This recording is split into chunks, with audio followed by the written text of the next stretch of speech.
numbers is 12, if 2 is added to 7 times the smaller, the result is the same as when 2 is subtracted from 3 times the larger. Find the numbers. So, pag nag-solve ng ganitong problem, dapat meron kang foundation sa algebra. Converting worded problem to equation type statement. Equation type, yeah. Kailangan mo lang i-convert yung word problem to equation. So, and then, kailangan mo rin ng reading comprehension dito sa pag-solve ng mga ganitong problems para pag nag-exam ka na or nasa exam ka na, um, mani na lang sa'yo to.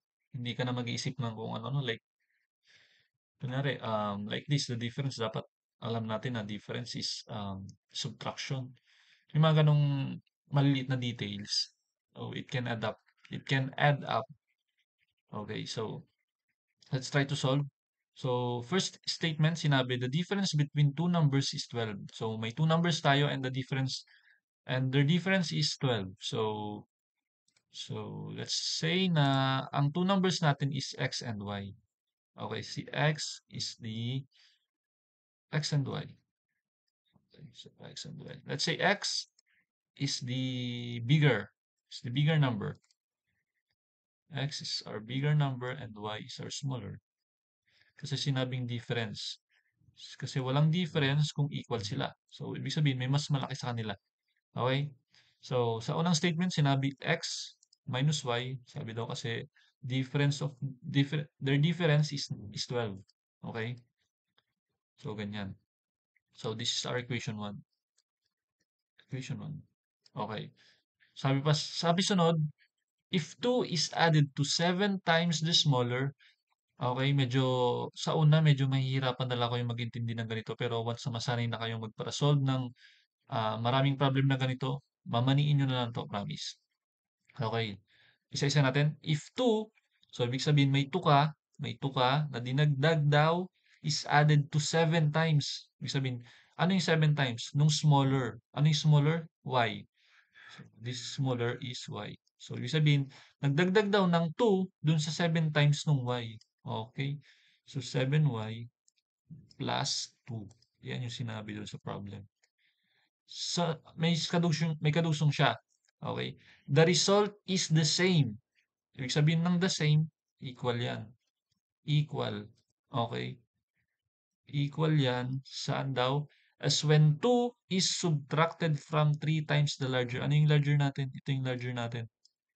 Our bigger number, which is x. So, ang sabi, equal daw siya when 2 is subtracted from 3 times the larger. So, binawasan daw yung 3x ng 2. Binawasan daw yung 3 times the larger number ng 2. Okay? I hope nasusundan. So, this is our equation 2. So, okay lang na hindi masundan sa unang try, sa unang panonood. Ulitin na lang natin para maintindihan. Okay, ulitin ko lang. Sabi sa unang statement, the difference between two numbers is 12. Okay, x minus y is equals to 12. Sabi niyo sa unang statement. Next is, if 2 is added to 7 times the smaller, kung yung 2 daw dinagdag sa 7 times ng smaller, which is 7y, pag dinagdagan mo daw ito ng 2, nilagay natin 7y plus 2, the result is the same, equal, when 2 is subtracted from 3 times, okay, the larger. Binawasan daw ng 2 dun yung 3 times. Okay, so if nasusundan. So, we have two equation, two unknown. We can solve for the unknowns. So, pwede na natin itong isalpak sa calculator, pero I'll solve it manually para na rin naiintindihan natin yung algebra dito. Okay, so, ito muna, gawin ko tong, isolate ko si x. X is equals to 12. Lipat ko si y sa kabila. So, magiging 12 plus y. Okay, we have another equation here. So, pwede nating isalpak tong x dito sa equation 2. Okay, lipat ko lang si equation 2 dito. Okay, 7y plus 2 equals to 3x minus 2. Okay, substitute na natin lahat ng x. 7y plus 2 equal daw yan sa 3x. Pero ang x natin, ang value ay 12 plus y. Okay, minus 2. Okay, so 7y, copy lang ulit, plus 2 Equal yan sa 3 times 12. I-distribute natin yung 3. 12, it will become 36. 3 times y. So, 3 times y. I-distribute din natin yung 3 doon sa y. It will become 3y. Okay, copy the negative 2 here. So, lipat ko lang lahat ng may variable sa left side. It will become 7y. Si 3y magiging negative. Okay, basic algebra lang to. Sana lahat marunong. 36 minus 2, copy ko lang. Lipat ko si 2, it will become negative 2. Okay, 7y minus 3y will become 4y. And 36 minus 2 is 34. 34 minus 2 is 32. Okay, sana nasusundan yon. So, divide natin ito sa 4 para mawala yung coefficient ni y. So, y it will become 8. 13 divided 4 is equals to 8. So, meron tayong value ng smaller, which is 8. Okay. Pwede na natin yung gamitin dito sa first equation para makuha natin si value ni x, which is the larger number. So, x minus y is equals to 12. Meron tayong value ni y, so x minus 8 is equals to 12. So, x, lipat sa kabila si 8. 12 plus 8 will become 20. So, our numbers are 20 and 8. Okay. So, answer here is B.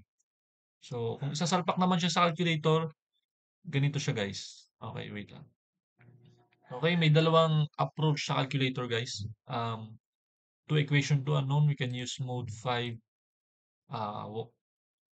mode 5.1. Okay. Pero dapat yung format nito is naka XY tapos whole number, XY whole number. So, ito ililipat ko lang to. Kasi okay na tong, okay na equation 1 natin eh. So, si equation 2 na lang, gawin natin, lipat natin si 3x. So, magiging negative 3x plus 7y. Okay, plus 2. Plus 2. Hindi. Tanggalin natin si plus dito kasi dapat yung whole number nasa kabilang side ng ano, ng equation. So, equals na agad. Saan yung equals yan? So, may negative 2 ka ditong naiwan, tapos may 2 ka dito. So, kung ililipat mo si positive 2 dito sa kabila, magiging negative 2. So, magiging na itong negative 4. Sana nag-agree lahat. So, ito na. Yung format niya is naka x, y, tapos whole number. Pareho na siya sa x, y, whole number. So, pwede natin gamitin yung mode 5.1. Okay, so let's just input 1. Ito yan. Equation 1 muna. 1, may 1 ka dyan. Okay, may 1 ka dito. Kaya, lalagyan dito ng 1. So, next, negative 1 yung sa y. Coefficient ni y, then 12. Okay, for the next equation, dito na lalagyan natin. Negative 3 and 7 positive. Negative 4 ang sunod. Okay, and x is equals to 20 and y is equals to 8. So, yun. So, yun yung first approach sa calculator. Pwede rin natin siyang i-approach ng ganito. Okay, ito. Isasalpak mo na to. Ito ang pinakamadaling way para sa akin na pag-solve.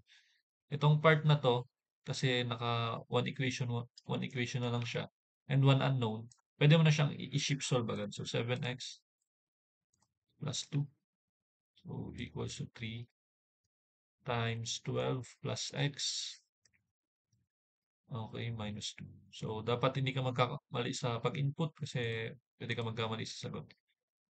So, since, okay, baka maraming malito dito. Yung x dito, y yun dito. Kasi wala namang y sa calculator eh. So, ang laging shift solve niya is x. So, pinalitan lang natin yung value ni y na x dito. Pero ibig sabihin yan, y to.